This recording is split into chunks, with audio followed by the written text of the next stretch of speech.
What's up? What's up? Real MVPs, Ricky Widmer here, back for Football Friday. It is a great day, a wonderful day. It is Football Friday here on MVP Sports. I am joined, as I always am, with my beautiful co-host, Dave Oster. Hey, everybody. And Dave, how you doing today? How you doing on this fine, beautiful good. Friday? Feeling healthy. You know, I'm blessed. Hashtag blessed. Healthy. Everybody, blessed. my family's healthy. Doing good. How about you? I'm doing fine. Have you worn that T-shirt before? Crit happens. Oh, okay. Yeah. It's your Crit Happens one. I couldn't see the Crit Happens. I was like, oh, it's a shirt I haven't seen. Haven't seen Dave wear in a while. New T-shirt, new look. I'm going through my laundry. I got so much clothes. I don't get rid of clothes. I'm a pack rat. Yep.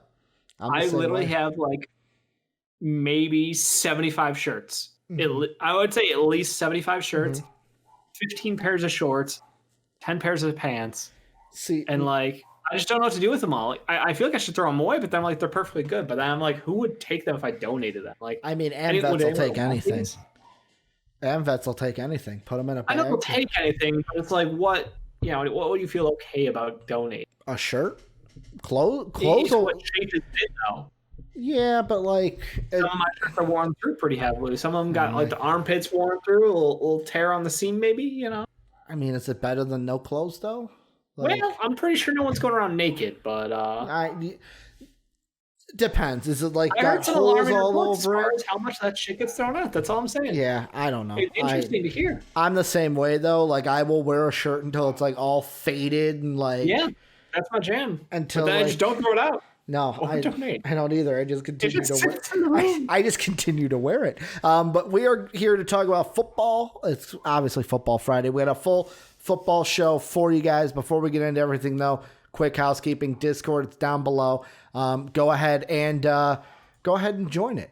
Thank you, Soapy. I will change the title after I ask Dave the first question, so I'll go ahead and do that. Thank you for that. Also, if you want to support us, patreon.com/MVP.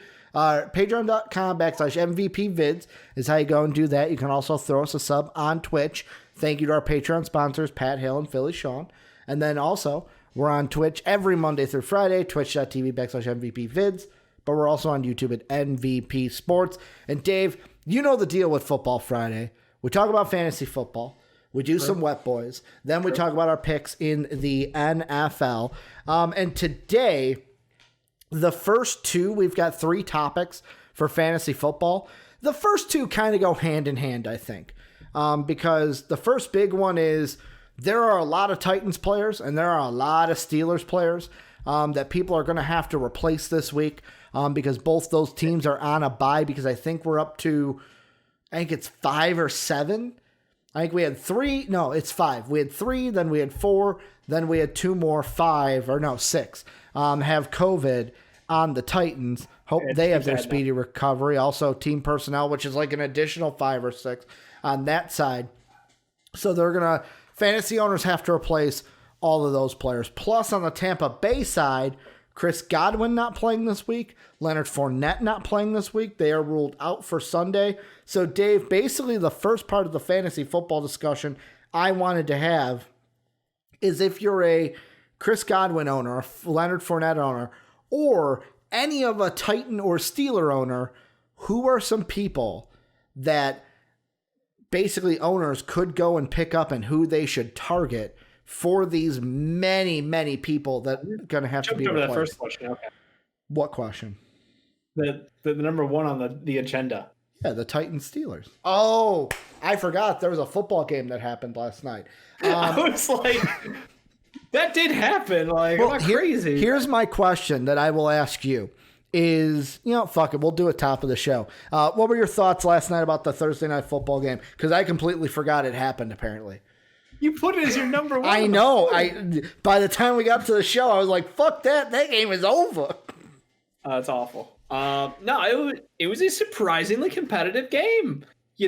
As much as it was talked up as the match of the century. Pat McAfee.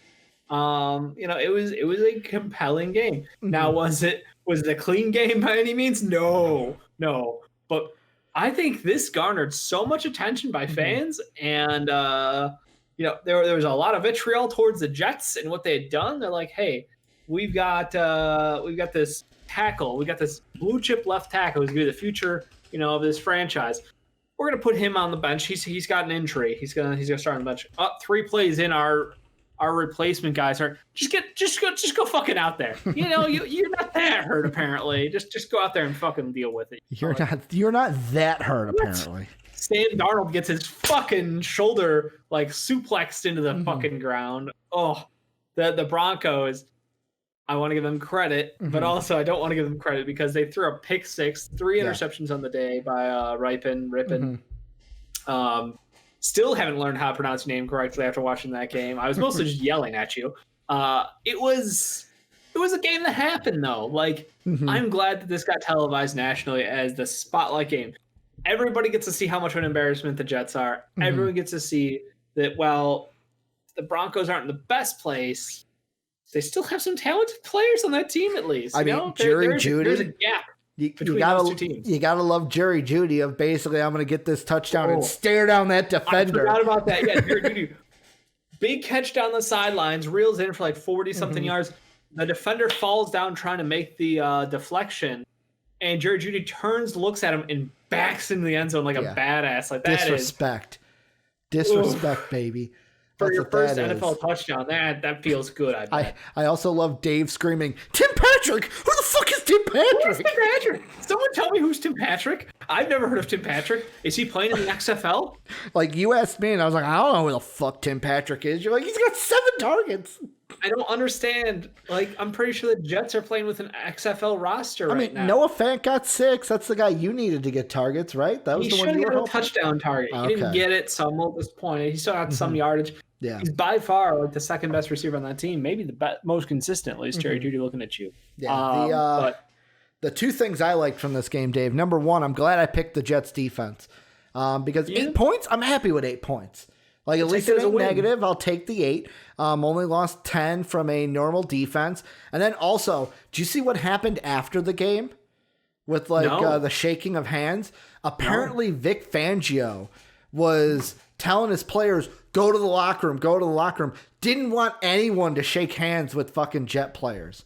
Like, apparently there is bad blood between Vic Fangio and Adam Gase. And my fucking big brain went to work. I'm like, did they have bad blood in Chicago? Did that all stem in Chicago? Because were they overlapped in Chicago? Or did Fangio come in after Gase? Yes, no, they were. Gase was the offensive coordinator, Fangio the defense coordinator. Because I thought that was interesting. Actually, yeah, no, they should have overlapped 1 year in Chicago. Because there was to me, I was like, why would Vic Fangio not respect? I see it as a don't respect you move, where he didn't shake Gase's hands. Maybe the player safety issue where he's like, hey, let's not risk the COVID right now. Could be Don't that shake hands. Could be that. You saw what happened to the Titans. It could be that. You're right. All right. It could be that. If you're thinking about a loose organization, I would not trust the Jets to be clean with their players. Good point. I didn't even think about that. Kingy says because Gase is an idiot. That's it. There is that. Everyone's going to argue. Adam Gase. Here's my thing. After all that, I'm hearing people are like, man, lock Gase in for the season at this point. Like, if he didn't get fired at 9 a.m. this morning, play out the season. Confirm you're gonna get Trevor Lawrence with Adam Gase at the helm. Like, have him eat all of those losses. I don't care what it means to the players, because a lot of those players, a lot of people are saying like their roster is just awful. Yeah. So like, don't care about players outside of Sam Darnold, and Sam Darnold's going to get moved anyway when they take Trevor Lawrence. So this is from Pro Football Talk. Yeah. I'm getting this though through CBS. Here's the quote from Fangio about last night.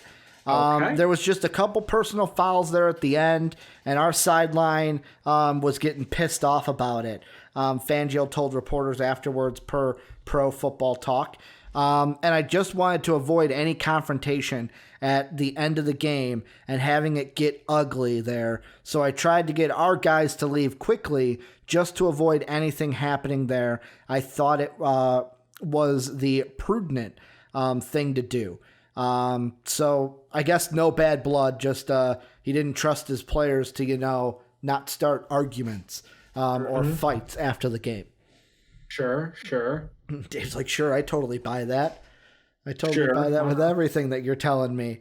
Yeah, no, I mean, like it was a hell of a game. It was intriguing. It was back and forth. It felt like we were always engaged. I got to give them credit. Like everybody thought this was going to be the worst televised game of the year. Like don't even put it on national TV. But I'm glad it was. Yeah. I'm truly glad to have seen that game live. I'm telling you, it's usually the games like this that are like Thursday night, two bad teams. I think of Browns-Bills from like 8 years ago or something. Was it 8 years ago or like 5 years ago? That was one where somebody on the Bills they had a running back that was doing really good. I think it was LaShawn McCoy was on the Bills doing really good, tore his ACL or got injured in that game. Jags-Titans at the time. I him when he did that. What?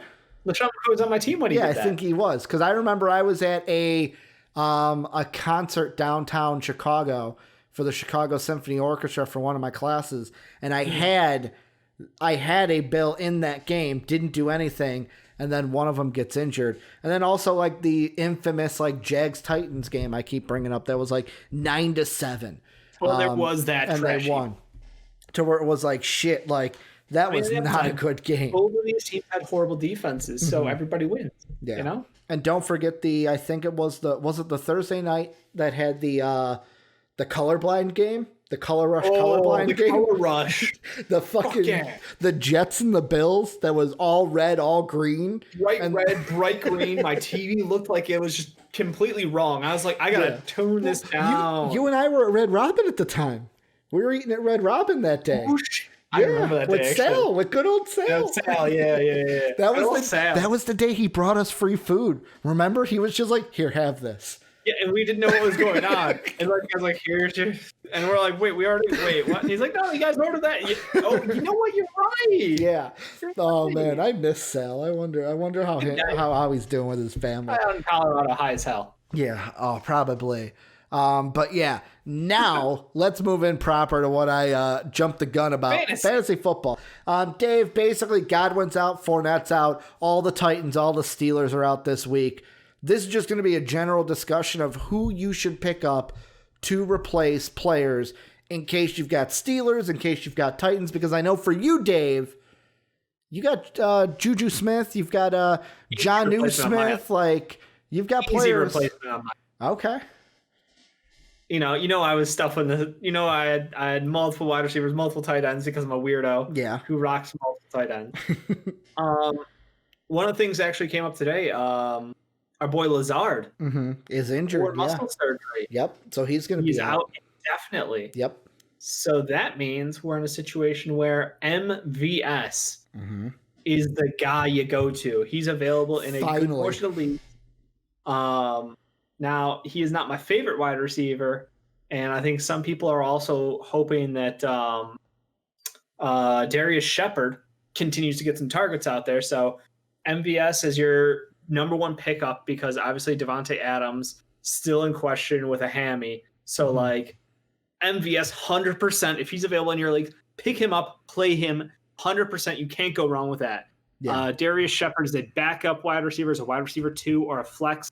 Good option out there. I think I like him as an option at least. I don't know what Ricky's take is on him, but he looked okay. Yeah. And in limited touches. As far as running backs go, Adrian Peterson's still available in 50% of leagues. He's a fucking workhorse. The world's slowest spin move I've ever seen, but by God, was it effective, Ricky? Yeah, the man is worth a start. The Saints, well, they have looked good. A lot of people are actually sneaking up on Detroit. Lot of betting money's going down on Detroit this week. Thinking that Detroit could get a win. So kind of interesting, yeah. I mean, so those are two guys. Keep an eye out for. Obviously, Justin Jefferson, after his heroic performance last week, is high. Yet again, though, we talked about this on Tuesday. He had jumped, he has jumped 64%. So he is now owned in 80% of leagues on NFL. So maybe Jefferson might not be available now in leagues. ESPN, he's only 69.6. Okay. Nice. Ownership. So you got a chance to get him in ESPN, if not other places. Tight end position. Honestly, I'm a Bears fan, but I love Jimmy Graham's upside. I picked him up. Nick Foles is a guy who loves his tight ends. Mm-hmm. If you've watched Nick Foles play anywhere in his last 3 teams, tight ends get targets. Mm-hmm. So I think Graham is somebody who is fastly rising and needs to be picked up on a lot of boards. This Bears offense is going into a Colts defense, which has been pretty good this season, but they did let the safest passer in Minshew Mania run wild on them on week 1. So you got a little Minshew Mania run wild on you, brother. Thank you for the assist there. I think you have to look at Jimmy Graham as a big upside player this week going up against the Colts. That looks like it will be a shootout. We'll talk about that later today. Yep. One of the guys I kind of like, I got some soft intrigue on a T. Higgins. I love this kid in college. I really, really thought he'd be like a breakout kind of player. He had a great week. Yeah. But at the same time, like, what can you expect out of Cincy against Jacksonville? Jacksonville's had some ups and some downs. They are a bend but don't break kind of a defense. So I honestly do think that, Joe Burrows and T. Higgins are going to pair up. It's just a matter of like how much will AJ Green being on the field affect them? Where's that coverage going? Because he seems like he's the guy who benefits the most from Boyd and Green on the outside. Why can't I remember their speedster? Bengals wide receiver. You're talking about, you've got Gio Bernard, Joe Mixon, Tyler Boyd, AJ Green. That's the extent of my off the cuff Bengals knowledge. I'm gonna look up the fucking Bengals wide receivers. Yeah, that's the. No, Ross isn't there anymore. Yeah, John fucking Ross. Okay, I was like, then yeah, it's John Ross. John Ross is? Yeah, I do. His own shoes. Got his own island. he was the one that was going to get his own island. He is incredibly quick. I think he ran like a 4.24, 4.28 40 or something. Just absolutely ridiculous. See, we eventually got there, Dave. We did. It took a long time. Obviously not worth rostering. Coach's decision inactive week 3. Okay. Fantasy Buzz, Ross's gain in the past. Let me just read this real quick. Snap count cut in half, runs on the wall. Yeah, AJ Green, Tyler Boyd, T. Higgins has drawn over him. Okay, so yeah. T. Higgins has eclipsed John fucking Ross. Okay. So I like T. Higgins because I think that offense is going to be throwing all day. So there's a couple of guys right off the top.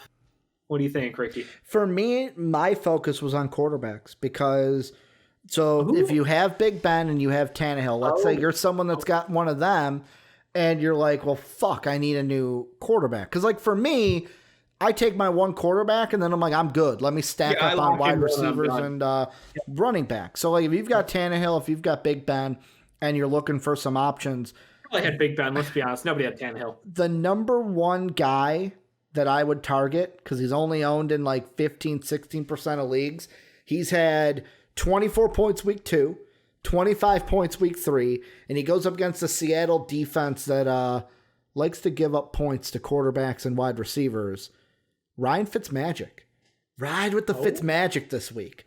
He's got a favorable matchup. Derek Carr going up against Buffalo. That could be one. If Josh Allen and Derek Carr get into a shootout, that could be a favorable matchup for Derek Carr in that game. And then, Dave, you mentioned the third guy that I'm looking at. And to be honest, he's only owned in 11% of leagues right now, which to me is mind blown. Because yes, he's going up against the number 1 ranked defense, but I don't think that will hurt him. You got to go with Big Dick Nick this week. That would be number 3. 17 points last week. Yeah, I know he went in half a game. In half a game, I know he went up against the Atlanta Falcons, who they are they are the worst defense when it comes to fantasy against quarterbacks. I know that he's got Indy this week, but there's a part of me though that's Big Dick Nick, baby. Roll with it. I'm rolling with him. Roll with it. Bears fan. Yeah. I got faith. There's other options, but to me, the Ryan Fitzpatrick one is the one that really sits home because I'm I agree. That fucking Seattle game. Will Seattle win the game? Yeah. Russell Wilson will throw 5 touchdowns and they'll win. But Fitzmagic could give a Fitzmagic performance and still get some good fantasy points. 100% correct. One of the things people were talking about is down the line, looking at maybe a backup quarterback taking over in Washington. I don't know about that, but what, an Alex Smith? Maybe Alex Smith makes a comeback. I mean, eventually, if they lose games, they got to replace. Would they replace Haskins, or would they just let the rookie roll with it? I don't think there's any loyalty to Haskins. Okay. But honestly, the funnest one is Jalen Hurts. Yeah. Because Philly. Yeah. I mean, he didn't lose, but you also didn't win. I don't think we see a Jalen Hurts sighting. I don't think they bench.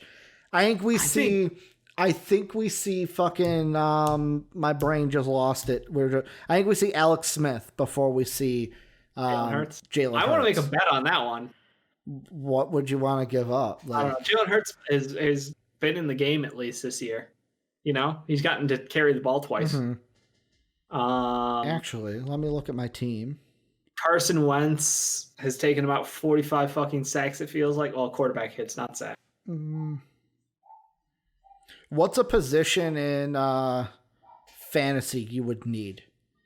For ESPN or for... No, for the MVP league. MVP league, fantasy position. I mean, my team's the best team in the league right now. It is the best team in the league. You're right. So, I'll take a running back, I guess. But, I mean... always can use running back. Read off your running backs. Alvin Kamara, Aaron Jones, Kenyon Drake, Kareem Hunt. Yeah. Read off your... Do you have only one quarterback or two? I just have Kyler Murray. I thought you had Russ. No. Oh, I thought... Is that the other league that you have Russ? Do you have Russ at all?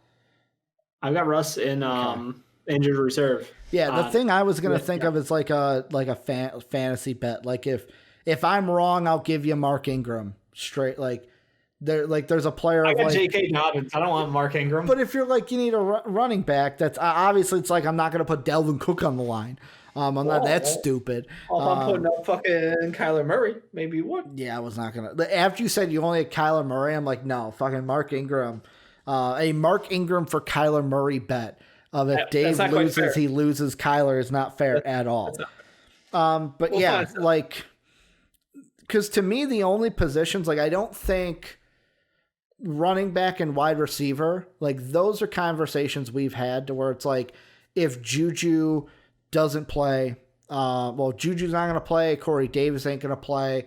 John Brown healthy this week. Deontay Johnson upgraded to questionable. Yep. So those are two guys to keep an eye on. I think that both of them coming back from injuries, so it should be interesting to see. The Las Vegas Raiders give up a lot of passing yards. Yeah. So John Brown, he is rostered in 76% of leagues. He probably isn't starting. You might be able to get him for cheap at this point. So I expect that Buffalo team and Josh Allen to keep on fucking rolling. So maybe you look to sneak up a John Brown on the cheap. So, yeah. I've got one question, only because I don't know how I feel about this guy. Sure. Evan Ingram, he's a guy that had 2.9 week one, then against the Bears had 12.5, then this past week against the 49ers had 5.2. He plays for the Giants, which some people might be lower on the Giants than some. But his next 3 games, this week he has a favorable matchup. The 23rd, so basically they're super easy. You want to be 32 here. 32 is the most points. Number 1's the least points. The 23rd toughest defense against tight ends in the Rams. Then the 25th toughest in the Cowboys. Then the 27th toughest in Washington. Should Evan Ingram, even if it's for this week against the Rams, if you have a Jonnu Smith and you're looking to replace him because you don't have a backup tight end, you're like, shit, I wasn't going to think about that until the bye week, which I guess is now. Should fans buy in on an Evan Ingram who, yes, he's probably not available, but if you have him as a backup, should you start him or be like, nah, I'm going to go away from New York? No, I mean, he's one of those guys who I would actually start. But I mean, we talked about Jimmy Graham being available in a lot of leagues. We talked about Mo Alley Cox in a lot of leagues, and he's still very available. Yeah. very available. 19% rostered in ESPN for Mo Alley Cox. Mm-hmm. Bears team hurt secondary at some points. Like, I don't think about the fact that Mo Alley Cox. I like him better. I'll be honest. I'm the one where it's like I picked him up right away. I was like, Mo Alley Cox is my guy. I'm riding with him. Consistent 2 weeks in a row, 11 points in ESPN. I don't know what his NFL scoring has been, but he's been good. I mean, the other guy, Mike Gesicki, we talked him up 2 weeks ago. He had a pop-off performance, 19 points in ESPN, fought up by another 7. Like, he is trustworthy. I think those are the two of the highest up-and-coming consistent tight ends who are just low roster percentage. Like, Eric Ebron did get a touchdown last week. Don't trust Eric Ebron. I just don't. I can't. The man has rocks for hands. He's like, how do I catch ball? It's awful. So as much as I think he's a great athlete, I think he's a horrible pass catcher. Inconsistent. I know you had TJ Hawkinson you had discussed previously. He's the other guy. So on my team for MVP, I've got Mo Alley Cox and TJ, and like TJ has started 2 weeks for me, has done well, but hasn't done great. That's why I'm rolling the dice this week. I'm going to go with Mo Alley, who's had double-digit points. Hopefully I can get a win. I think I'm playing Austin this week, the GOAT Squad. I like it. So hopefully I can get a win there. You've got an easy matchup this week. If you lose, quit the league, Dave. You're playing 0-3 Mark. You're playing Dub Them Ease this week. If you don't win in fantasy, like... Get unlucky. Like, Kareem Hunt's questionable, so I'm playing the roster game on my own roster. But Mark's team's terrible. Who do I start here? You got to tell me, Kenyon Drake or Kareem Hunt? Questionable. Like, or because it's the flex, do I go Will Fuller, who looks to be facing down a depleted Minnesota secondary, who can't cover a freaking cow wandering around grazing, eating grass back there in that secondary? So that's I got one spot that I don't have an answer for. Like, I love my little Cooper Kupp out there, wide receiver, replacing Juju Smith-Schuster. That came in fucking key. Giants versus Cooper Kupp. As long as his ACL stays intact, play on that awful field, fine. Tim keeps telling me I need to trade with you for Cooper Kupp. He says I need Cooper Kupp on my team, so I could be 2 girlies, no Kupp. I see what you did there, but no, I like Cooper Kupp. Yeah. But Dave, the thing I want to segue into is, so the trade deadline in fantasy leagues is coming up.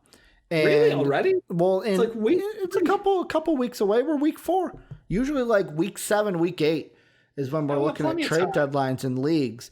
And there are articles all over the sports fantasy world that are already talking about trades that people should look to. And I kind of wanted to go, are there any guys that you think of or right now? And also what sparked this is kind of a side conversation about our league.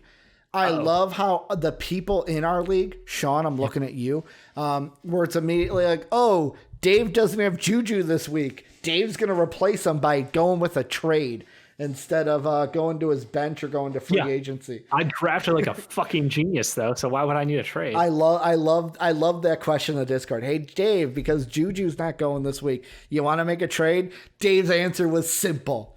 Nah, don't need that. But Dave, if people were looking to make a trade, who's either some guys that you're basically like, that you would shop, that you're like, I'm not high on for the whole year, but maybe you can get some value on right now, or some guys where you're like, you know what, do what you need to do to get this guy on your team? I mean, I think some people might be high on like a Brandon Ayuk in San Francisco playing with Nick Mullins. Had a great game last week, but Deebo Samuel will be back in 2 weeks. So I think that if you can sell high on Brandon Ayuk to pick up whatever you need more, you'll be able to replace that like easy. Deebo will be available in the majority of leagues out there. I don't think there's a lot of people holding on to him. Let me check his rostering percentage. Oh shit, 71% rostered. Kind of surprising. But still has not played yet this year. So people are holding on, but you might be able to get a good deal because I think that Ayuk at least has the numbers to start the season as the guy. Yeah. Outside of that, like, I don't know who's ready to pop off in the second half of the season. Yeah, I mean, a lot of the names that I've seen, and like this one's coming from Matthew Berry. One name that he says that you should trade right now is Todd Gurley. Because like he says that Todd Gurley right now he's got about 52% of the snaps. That yes, this is a pass-based offense, but he's only had no red zone targets in the red zone. He's only had 7 total targets this year in 3 games. The thing that I think with Gurley, though, and this is me, where I disagree with Matthew Berry here, which is like, I'm going out on a ledge here because usually Matthew Berry knows what the fuck he's talking about. Sometimes. I look at the matchups that he has in front of him. Packers, 30th against running backs. Carolina, 31st.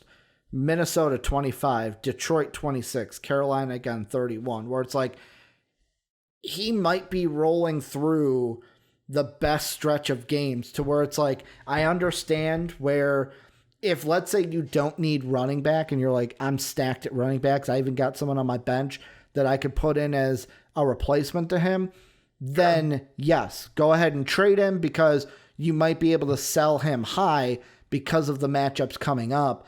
But I would say if Gurley's your like RB2, you don't really have another solidified RB that would be clearly like an RB2, then I would hang on to him. Like a Gurley trade is a situational one for me.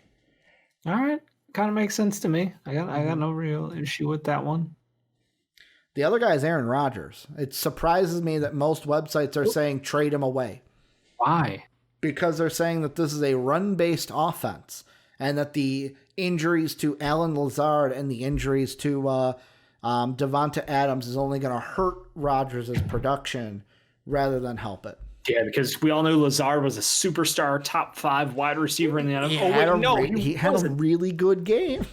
Yeah, he did have a really good game. You want to know why?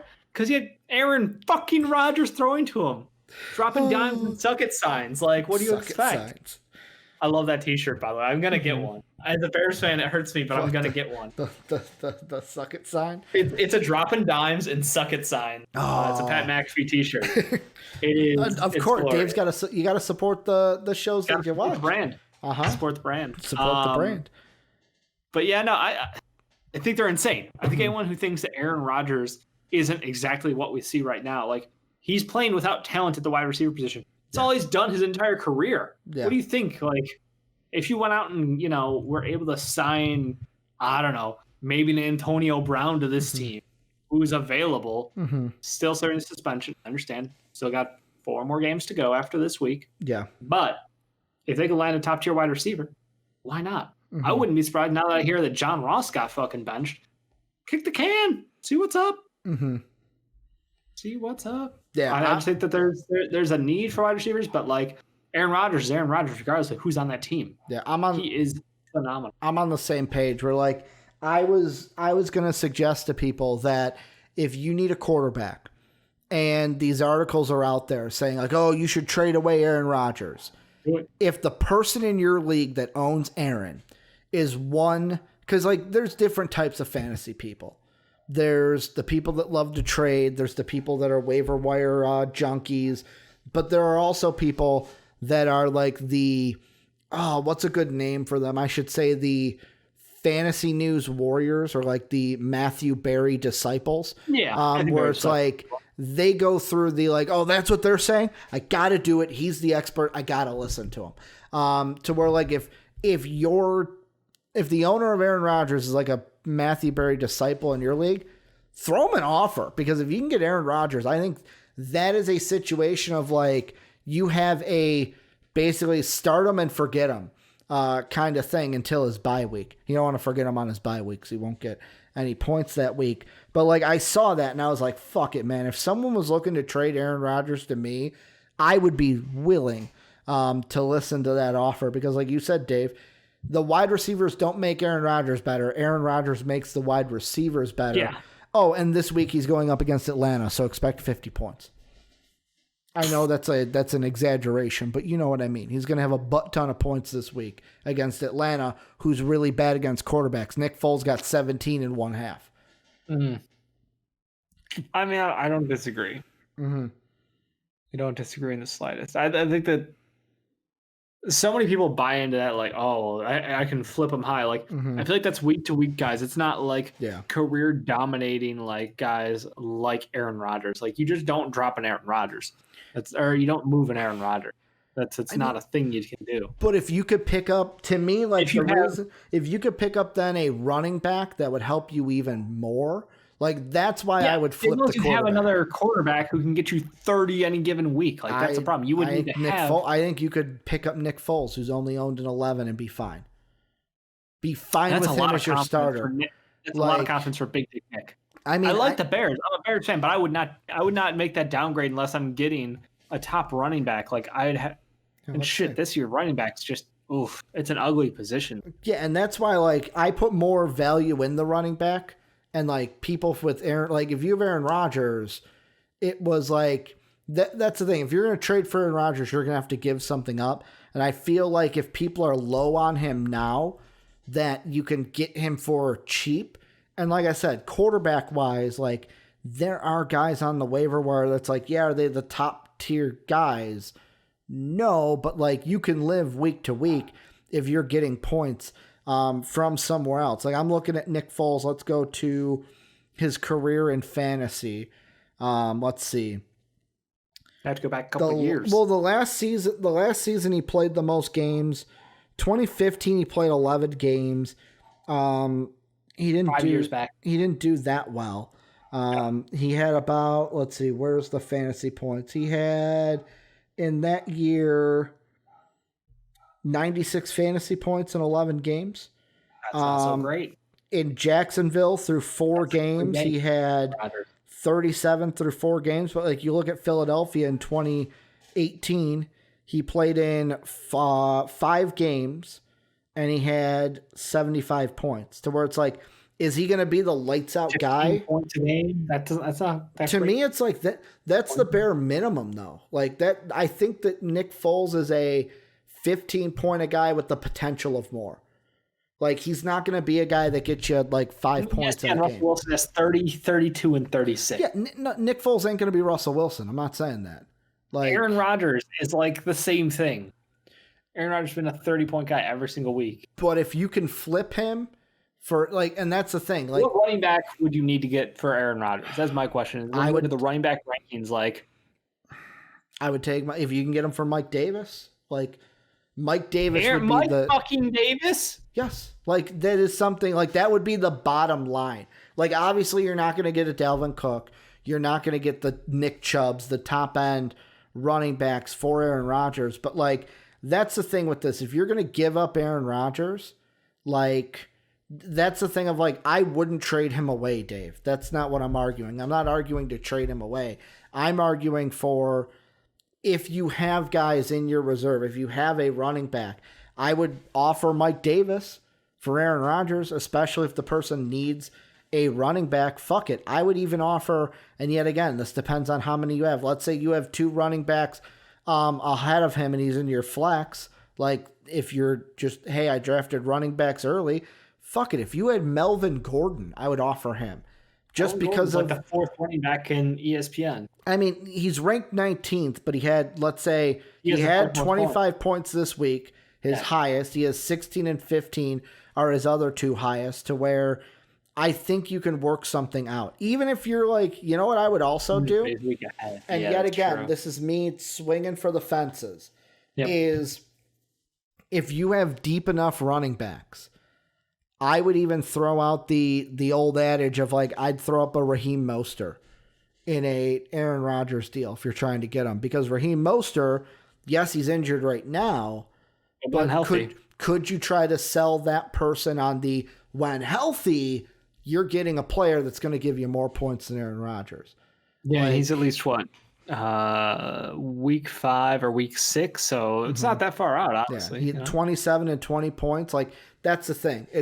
It's a situational thing, though. It's not like anyone can go and do this. Don't feel forced to move on from a great quarterback like Aaron Rodgers because people are idiots and like, oh, sell high. Yeah, because like I did in our ESPN league, I kind of did the injury thing with Mark, where I was like, okay, I'll give you. I think it was Diggs and who was the other one? It was a running back, like Diggs and a running back that I wasn't using. And I got Kittle and Oster to where I'm like, all right, Oster I know is not going to play. Kittle is going to play this week. So I finally get to use him in that league to where it's like, I know what these guys can be when they're healthy. Let me try to flip guys that are doing well right now for guys that I think will help me later in the season. But Dave, let's kind of flip over into things so the show doesn't go for like 3 hours. Please do. We're going to do a segment we love to do here.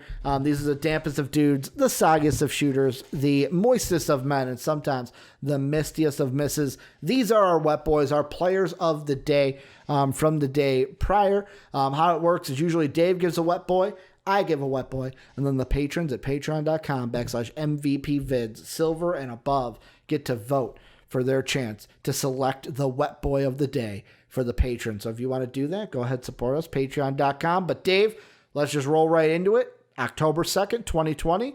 Who's your wet boy? My wet boy today is going to be a surprise for a lot of people because he did not win yesterday, but he was very good. And that's Sam Darnold. Man's a fucking gamer.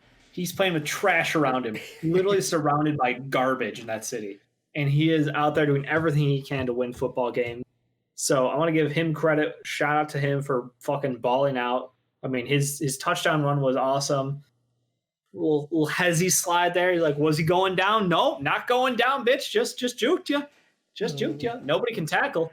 So, Sam Darnold, I'm going to go with you for my wet boy of the day. I really wish that the Jets would give you some help, but I think I expect you to be on a new team in about 12 months from now. The Trevor Lawrence replaced. Here's hoping it could be the Bears. Mm-hmm. You know, just not there. We'll throw you a fifth. Well, that's if the Bears don't get Aaron Rodgers, right? Well, that's unlikely, but yeah. The one thing I saw, Colin Cowherd had a tweet about him. It was just a simple one. Darnold, LFG. Yep. He's looking for group, Dave. He's looking for a new team. Like, come on, got to get Sam Darnold some help because it obviously ain't going to be in New York. The patrons went along the same side of you, Dave. Theirs is going to be from the Thursday night football game as well. I could not, though, because there was a guy in the MLB that kept his team alive. He did what my Cubs could not do today. Cubs lost. Cubs lost today. You, Darvish, you're a bum. No, you're not. You gave up 2 runs. If the offense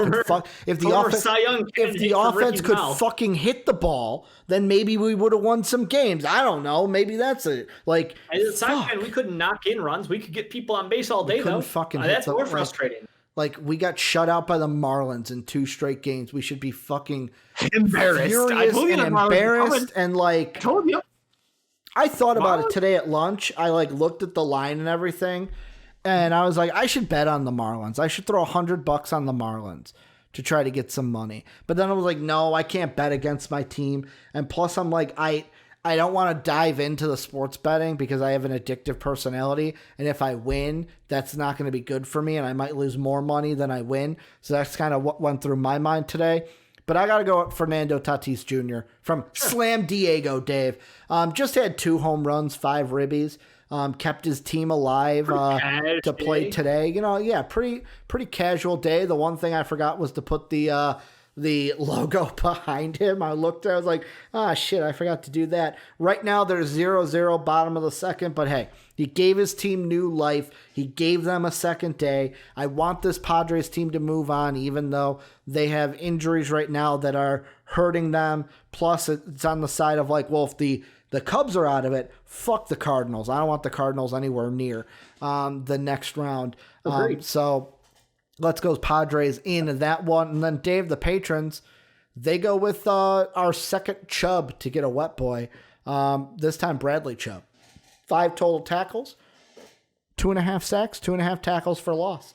Played a pretty good game against, it was the Jets, but Played a pretty good game against the Jets. He got his, and the Broncos got the win. He was okay. Is that Dave calling it a weak wet boy? I'm just saying, like, you're playing the Jets, like, sure, great job. Okay. I'm smelling a little bit of weakness out of the voice from Dave. A little bit of salt on my side. Not weakness, just salt. But Dave, you know what we like to do to end the shows on Football Friday is we go through every game of the week. We give our thoughts about them, and let's just get right into them. The first one, it's a noon game. It's a game that's near and dear to Dave's heart. It is the Colts coming to Soldier Field to play the Bears. Big Dick Nick starting.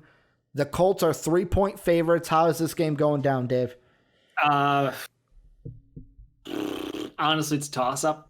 I think most people don't know what to expect out of this Bears offense, nor the Colts defense at this point. Like, both these teams have had great showings. Both these teams have had weak showings this year. Thing is, the Bears are 3-0. Big Dick Nick is going to win. Little sus, Dave. The Bears are a little sus right now. You know what I mean? Everybody keeps saying, well, they were the worst 2-0 team. Now they're the worst 3-0 team. At some point, you have to admit that they're just good. Can they be the worst 4-0 team? I think they are going to be 4-0. I'm taking the Bears. Bear down. Yeah, with me, it's like this is a tough one to call because I think the Colts are getting their groove. They are getting into the mode of what I thought this team would be through. But the Bears, they pulled the trigger much quicker than I thought Matt Nagy would. Big Dick Nick is in this game. I don't think this is a blowout by any means. I think it's a close game. Yep. I'm going to go 3-point right on the dot with the line, but I'm going to go on the side of the Colts. I think this is going to be a score of, let me look at the points that they've scored. After talking up all show. I'm going to go actually 28. I'm going to go 4 points. So not with the line. I'll go 4 points. I'm going to go Colts win 28-24 is what I think it's going to be. I think that the Colt defense is not as bad as what the Falcons defense was. It just depends on Nick Foles. How quickly does it get out of the gates? Minshew go 19-20. What? They let Minshew go 19-20. They're telling me Nick Foles can't slice and dice stuff. He just fucking floats it in there for the wide receivers. They played Sam Darnold last week. They played Kirk Cousins the week before. Maybe I'm not giving Big Dick Nick enough credit. But yeah, I'll go 28-24.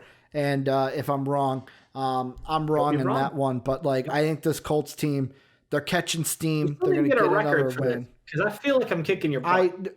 Dave, I got it. The whole thing is I got to watch the videos. That's my problem. You say it every week. I know. It'll be week 17. Then I'll finally do it. But we will eventually get records. It will be next week. The longer it will take you. So next game, Jaguars-Bengals in Cincinnati. The Bengals are actually a 2.5-point favorite, Dave. And I'm going with it. Joe Burrows, he's getting his first win, baby. Book it. The Bengals with the win over the Jaguars. Even though whenever I pick against the Jaguars, Minshew Mania goes off and runs wild over you. Not so fast. Not so fast. Taking the Jags here. Minshew Mania popping off. Absolutely. This is a game. The Bengals don't win games. They find ways to lose it. Like that's what it is. I think it'll be a close one, though. I think the Jags are a team that eventually he's got to win a game, right? Yes, Joe Burrow will win a game eventually, but Minshew is a better quarterback right now. He's playing at a high level. I got to go with Gardner Minshew. I never thought I would say that statement out loud, but I just did, so. Yeah, the Bengals, wow. The fans even go with the Bengals, too, on ESPN. The Bengals are a 61% fan favorite That's in that game. Wrong. I mean, I look at that and it's like if Cincinnati loses, it's the defense that is going to – it's either going to be two things. It's either Jacksonville's defense plays well enough to – Burrows has a good game, not a great game, but Minshew goes off because the Bengal defense can't do anything. Or it's going to just be a shootout all over the place. And it'll be like 35-33 at the end of it, to where it's like, wow, both quarterbacks threw for like 4 and 5 touchdowns and just went completely off on the other team. Joe Mixon should score the ball at some point. Well, that's like maybe the Bengals get 35 and Joe Mixon has a touchdown. Burrows has the other 4. Maybe AJ Green gets into the offense a little bit. I don't know. Maybe I'm just trying to speak stuff into existence. The next game, Dave, AFC North, another team. The Browns going to Dallas. 2-1 Browns play the 1-2 Cowboys. The line is Cowboys at a 4.5 favorite. I'll take the points for the Browns. Like that's a matchup that I like. I think the Cowboys are a lucky team. They honestly, without that onside kick, like they might have a win right now. So I'm gonna take the Browns. The Browns built momentum the last 2 weeks. They've looked better and better, and I think this week will continue that. So I like what the Browns are doing. I think they've got a fully fledged offense out there. It just depends on Baker Mayfield not being a fucking idiot. Yeah, I'm going with the Browns. I think this is going to be a close one, though. I'm going to go like 32-30, like that close of a game. Because you got to look at the Browns. Like they were like these close to a loss against the Bengals as well. They played Washington last week, but let's be honest, Washington ain't the football team that we thought they were after their week one. Team, no? And with the Cowboys, you're spot on. Like they are this close to being 0-3. I think that the defensive losses on this team, I feel like a broken record. Every year it's like the defensive injuries for the Cowboys are going to be why they lose. How haven't the Cowboys signed Earl Thomas? I don't know. And apparently the rumor turned them down. Oh, did they? Because that was the rumor, said he was going to go to Houston, not Denver. Or Houston, not Dallas. He interviewed, and then they rejected. Shit. They're like, no thank you. Do you think he threw the interview on purpose? I don't think so. Okay. I think he is a outspoken man, and that does not jive well with everybody. Is it kind of like the meme I saw today where someone posted on my Facebook? It said, old men are unlikely to get hired by companies. And it was like, interviewer. What would you say is a negative quality of yours? Old man. I'm very honest. I don't think that's a bad thing. I don't give a fuck what you think. Is that Earl Thomas basically too honest in there? It might be. Yeah, I just think good, this Cowboy offense is good, but this Browns offense can be just as good, and their defense will win the game for them. Myles Garrett's very good at football. What? Myles Garrett, very good at football. The next game, Dave, Saints going up against the Lions at Ford Field. Saints are a 3-point favorite. Are you going to go with the upset? You mentioned it earlier in the show that the Lions could get the upset here. Are you riding with it, or do you say the Saints pull up to even at 2-2? I think the Saints are going to come back, win this game. I think it'll be a close one. I think the Lions will have the lead in the fourth quarter. I think the Saints just do what every team does to the Detroit Lions. And then win in the fourth. I'm going shades of game one, 34-23. Saints with the win. Kamara's good. Like if Kamara plays, because I think you mentioned when you were talking about your team, he's questionable.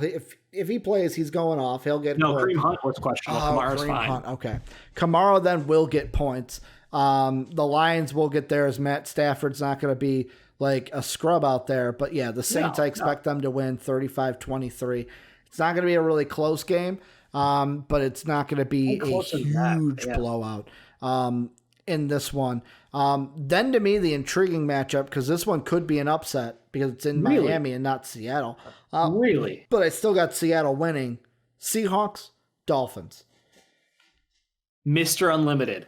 Seahawks are a 5-point favorite, by the way. Russell Wilson will throw for 5,000 yards if he has to. Don't fucking frustrate this man. Like, you put a challenge in front of him, he will overcome it. His wide receiver refuses to carry the football over the touchdown, over the end zone line. Doesn't matter. I'll throw him another one. It's okay. Like, he just does not care. He has one of the best touches in football. He's an incredibly smart quarterback. He can run. He can extend plays. I don't care how bad this defense is. Russell Wilson is your MVP, and he will win this fucking game. Yeah. Now, Ryan Fitzmagic will have a game. Don't get me wrong. But this is not a game that he will win. Yeah, that's why I'm going shades of like Patriots Seahawks. 35-30 Seahawks is what I'm going with. I think they keep the line where it is. They win the game. Bet with the Seahawks.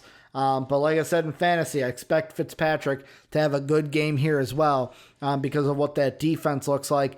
Dave, we mentioned during fantasy, Godwin out, Fournette out, the Buccaneers or the Tampa Bay Gronkaneers. What? I think they got a couple offensive linemen down too. Yep. They have, right now, it's just the only injuries on ESPN are Godwin's out, Fournette's out, Scotty Miller is questionable. Oh, shit, Scotty Miller's questionable? So Scotty Miller might not even play. That's Scotty Miller. But the Buccaneers are still a touchdown favorite over the Chargers. Does Justin Herbert get his first win against the Tampa Bay Gronkaneers? No. Of course no, not going to happen. I'm trying to double check this one. You looking for the lineman injuries? Yeah, because I heard it. I was trying to confirm who it was. Ndamukong Suh is DNP, not injury related though. Okay. Interesting. All right, maybe I'm confusing which team that was for. But yeah, no, I'm good without that. I still am going Tampa. Like, as good as this team is, I don't care. You don't care? You don't care at all? No, not really. Okay. Yeah, the thing that I feel like this is going to be my biggest takeaway for this game. How does Justin Herbert play on the road? He's had 2 games in LA. Now the home stadium thing with the crowd doesn't matter. There's no crowd. But like, there's a comfortability. You know, you're at home. You haven't had to travel before start the last time. Brian Bulaga and Trey Turner. Okay. Both offensive linemen, Brian Bulaga and Trey Turner, were also sidelined. Yeah, the ESPN just has those 3 on here. Yeah, no, those 2 are pretty fucking big. Yeah, Bulaga, former Packer, used to former block Pro Bowler, former Pro Bowler as well. Like, we're talking about one of the top fucking linemen in the league here, going down. But he's lucky because Joey Bosa also DNP. Yeah, I think that the Gronkaneers win this game. It'll probably be, I'll go 28-13. Where I don't think Herbert gets shut out completely, but like I don't expect this to be a shootout where Herbert's staying toe to toe with Tom Brady. He got the arm. He's still the better quarterback. Yeah. I mean, but the Ravine, Dave. The Ravine. But yeah, I expect the Buccaneers to win as well. Then, Dave, I think the largest line of the day, I could be wrong. But Lamar Jackson going up against the Ravens going up against the Washington football team. The Ravens are a 2-touchdown favorite, and their money line is a minus 1,100. I don't know if that's enough. I truly don't know if that's enough. I feel like this is complete. We got embarrassed last week. We're gonna hang a 50 spot on them. Oh shit! Like, I think we're gonna see RG3 in this game. I think we're gonna see J.K. Dobbins in this game. Shit! I expect them to put up 45 to 50 points on the Washington football team. I think this game gets ugly. I think it's real fucking. I'm going to go more so like week 1. I'll say like 35-3. So they did 30. They were 38-6 against the Browns. Dwayne Haskins is not Baker Mayfield, so I'm going to cut that 6.5. And I'm going to go. No, they're better than that. That was week 1 play. I'll go 35-3. I don't think this, like you said, this whole team is going to make a statement. That's not just the offense. I'm thinking it's ugly, but I think they might get 10 points. Okay. Yeah, I think this is going to get ugly fast, and people are going to be questioning Dwayne Haskins in Washington after this one. Then, Dave, the match, this is actually the match I'm most excited for, and the game I cannot wait to watch solely. And that's Cardinal Panthers, because you've got Kyler Murray, who's been playing great. You've got Teddy Two Gloves, who's been playing great. The line is Cardinals by -3. This should be, I think this should be an even line to where I feel like there shouldn't be a points favorite, because you look at the matchup predictor, Dave, there are 49.9% of people think Cardinals. 49.7% of people think Panthers. 0.4% of people think it's going to end in a tie. Just to clarify for the I don't know how many times you've said negative. It's minus. Cards -3. Okay, -3. Yeah, -3. My Dave. brain is just starting to rattle. I'm like, I can't take it anymore. Like I've said before, people checking in that are new. I'm not a betting guy. I appreciate the correction. A -3, Dave. Is that better? A -3. Much better. My 3 favorites. So I'm taking the Cardinals in this game. I do understand that Kyler Murray had a bad week last week, but I think that means, again, I'm all about the comeback weeks for these superstar players. Lamar Jackson, Kyler Murray, similar mental game. It is all about how they bounce back this week. So I'm going to bet heavily on the Cards going through this game. I think it will be a decent scoring game, but I think it'll be more in the lines of like a 30-21 kind of game. I don't know that I see blowout anywhere close, maybe 30-24, but like I don't think it's a field goal game. It's just the Panthers are not that good. I know they've played up in a week where they didn't have CMC, but still, they're not that good. Nuke is going to go off against them. So I'm going to go 28-26 in this one. Panthers. So you're taking... I'm going with the Panthers. They're a team that I feel like they played well against the Raiders, should have got that win. Against the Bucs, they didn't look great, but let's be honest, Leonard Fournette popped off in that game. And then they played well against the Chargers to get the win. Yes, the Cardinals are a good team. They lost against Detroit, and that was shocking. I thought they were going to win and go to 3-0. I could be wrong here. I'm just betting on the Panthers. I believe in Teddy Two Gloves. The Panthers are not going to be as bad as I thought they were. They're going to be more than a 3-win team this season. But I don't think this one is a blowout. I think this one is very close. And that's why I'm going now the 4-point win, now with a 3-point win, but a 2-point win. It's probably going to be like 20. It'll be like, let's see if I do this math right, like 26-21 heading into like the crunch time. Teddy Bridgewater puts a drive together, puts his team up with like 30 seconds left. And then fucking Kyler Murray with 30 seconds can get your team in field goal range, which he will not be able to. It's a shame that you believe that. Dave's like, you got to ride with the Cardinals, my guy. Got to ride my fantasy quarterback, more like it, but you know. The next game, I don't know how to feel with, Dave. Oh, you know how to feel.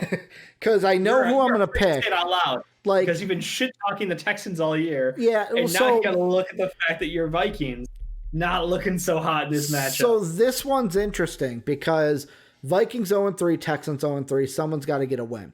If you're looking at Vegas, Vegas is on. Technically, no. I mean, it's not going to end in a tie. I don't see. Technically, no. They don't have to win. They could be in a tie. If you're looking at Vegas, -4 Texans. So they're favoriting the Texans. If you look at the matchup predictor, the fans are going with the Vikings. 52.8% of people going with the Vikings. In this one, yes, I have shit-talked the Texans relentlessly. I think this is going to be a game that is more on the side of what we saw in Tennessee and Minnesota last week, where it will be close. It will be both teams get theirs kind of a thing. If anyone is not going to get theirs offensively, it will be the Texans because the wide receivers will not play up to where Deshaun Jackson, Deshaun Watson is. I'm going to go 33-30 Vikings only because I'm a Vikings fan. Dalvin Cook is a monster. He's a monster. They win this game if they hand the ball to Dalvin Cook 30 times. Are they going to hand it to him 30 times, though? They won't, though. Well, either hand it or get it in his hands. He needs 30 touches in the game. Okay. That's why I meant to say, I'm sorry, not 30 carries. That'd be a different level of ludicrous over there. I just like there's a part enough to work. There's a part of me that's like I'm not mad if the Vikings lose because I'm starting to get into my mind that whole like, well, if we lose games, we're winning in the end because then we win the Trevor Lawrence sweepstakes. Justin Fields, both those guys are better than Kirk Cousins. You can sweet talk some team into taking Kirk Cousins off your hands. Yeah, I'll be honest. I don't want Justin Fields. I'll take Trevor Lawrence. Really? Yeah. I mean, yet again, have not looked at the tape for this year. He looks like a different kind of athlete, man. He looks special. For Fields. And obviously that draft process hasn't really started completely because like the season is jumbled this year. But like based on last year, I like Trevor Lawrence. But who knows? The last 3 years. Maybe the more I dive into film this year, I start liking Trevor Lawrence is the number one quarterback. I'm not saying he's not, but I don't think you guys are going to outsuck the Jets. We could. You never know. It's not possible. I mean, it could be. You have players Kevin Garnett told me anything is possible, Dave. Nope, you have too much Kevin talent. Garnett told me anything is possible. You're too talented to get the number 1 overall, Ricky. And that is why you will lose today, but you will lose the war also for Trevor Lawrence. Hey, man. Kevin Garnett, anything is possible. Next game, Dave, the 0-3 Giants going up against the 2-1 Rams. Sean McVay did say that this Giants defense was a tough one to game plan for. However, the fans aren't buying it because they've got the Rams winning. 84% of people think that. And Vegas thinks it also because this is the second biggest line we've talked about today. Rams minus 13.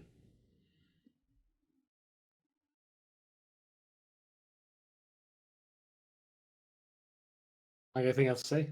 Oh, that's it? That's all you got for you're not even going to have a winner? It's just like No, Rams win. That's okay. my answer. Rams. I've been saying the whole time. Like, this isn't even like, this isn't a conversation. I've got nothing to say. The Giants are an awful football team. Yeah, this one. The question I'll ask is it as bad as last week where the Niners won 36-9?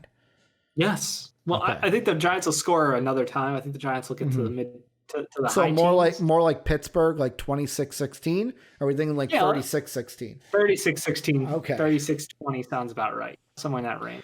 Yeah, this one's not going to be close. I'm going to go on the side of like 38-10. I don't think this will be close at all. But to be honest, there were games last week that we were like, this one's not going to be close. Holy shit, the Lions won. Oh, I don't even understand how that happened. Didn't think that would happen. Watch. I don't want the Giants to have us eating crow. Or eating crow, I think it is. On Monday when we talk about this game. Crow, man. Like the Crowda. Like sauerkraut? The Crowda. Dave, the next game, this one, name-wise, is intriguing. It's a 7-point difference, so the favoriting team is a 7-point favorite. Patriots Chiefs, and that favorite is in the Chiefs' hands. Vegas has them at -7. The fans, 70% of them are picking the Chiefs. Is there any way Cam Newton and the Patriots win this game? I mean, yeah, there's a way they do it, but the Chiefs are the best team in football. There's a way. Cam Newton is a very good quarterback. He's had a good team. Their defense is very good, but like, I just watched what the Chiefs did to the Ravens, and like, nah.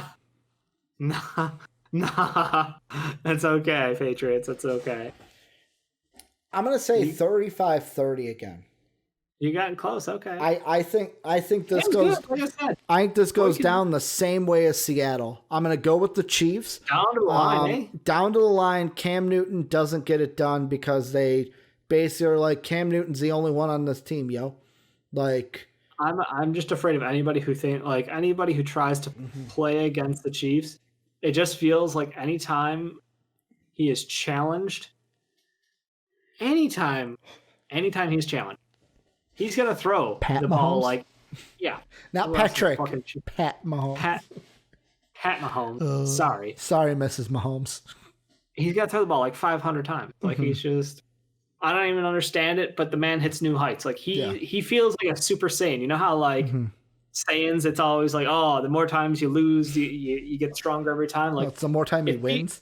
It feels like every time he gets challenged, he's like, I got a new gear. I can do it again. I put me back. Like, I'll just fucking sling it harder this time. Yeah. Oh, you need me to sidearm it across the field behind my back? Yeah, no problem. Just go. Like, he's just got that factor to him. I don't care. So yeah, I gotta take the Chiefs. As much as I like the Patriots, keeping this a very close matchup, I do agree with you. Yeah. But Chiefs.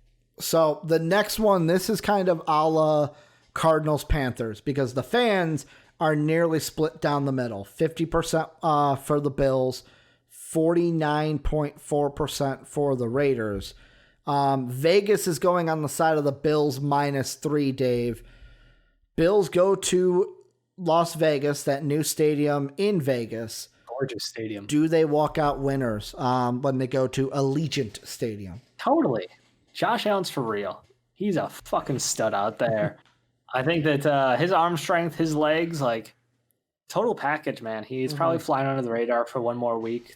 This week might get him on the board, but he's just an excellent quarterback. He still makes some mistakes, which could come back and haunt them in a game against the Raiders, which I think will be close. But I like Josh Allen. I like him over the Raiders. I think the Raiders with that short passing game, it's good, but it's just not good enough against this Bills. Man, and just that Bills team gave us so many points late. It's just the heart attack starts setting in. You're like, oh no. Oh no, they're coming. Oh, here they come. Here they come. And it's like 34-31. Okay. Raiders win on a last-second field goal. I have to do it. Like, there's a part of me that's like, I'm gonna go with the Bills. I was praying for the Dave. I hate to do it because I want to go with the Raiders, but I got to go with the Bills. And I was like, fuck it. Like, I looked at how they played at home, week 2 against the Saints. Their only team thus far at home. And yes, you could say, well, the Saints aren't what they used to be. Drew Brees is over the hill. The Drew Brees ravine has started as well, or the Drew Brees levee, to keep it in New Orleans themes. I think this is going to be a close game, and I'm going to go with the Raiders because the last time I saw them at home, they played very well. Now, was it because it was Monday night played into it? Maybe. But yeah, I'm going to go 3-point victory for the Raiders. Dan Carlson getting the win late in that game. Maybe the Bills lead and they give it up again. Who knows? But I'm going to go black and silver with this one. Then, Dave, the Sunday night game. I'm not excited for this. I think this might be a blowout to the biggest degree. 77% of people are siding with the home team. Vegas is siding with the home team by a touchdown. Eagles-Niners in San Francisco. Sunday Night Football. Everything about the game says 49ers win, so I'll take the Eagles. Oh, close game, big game. It's a shocker. It's a shocker. I have no idea how it's going to happen. I'm purely just going with the fact that there's so much money going towards the 49ers. Mm-hmm. Eagles are due for a game, man. Yeah. They're a shit team, a shit organization, a shit city for making the wrong choice and letting Nick Foles go. Mm-hmm. But they are going to win this game. Yeah, I'm going to go 30. Is Nick Mullins that good at football? Yeah, but he's getting is their fourth string running back that good at football? He's getting Kittle back, and like, I'm gonna say 36-17. 36-17 Niners. Right. I think that this game is not going to be close. I think that Kittle has a good game. Mullins has a good game. Maybe Carson Wentz looks a little bit better than he did before. But yeah, I don't care how many injuries the Niners have. The Eagles have just been terrible this year. And then another primetime game that I think is going to get ugly quick, Dave. Falcons 0-3, Packers 3-0, Monday Night Football.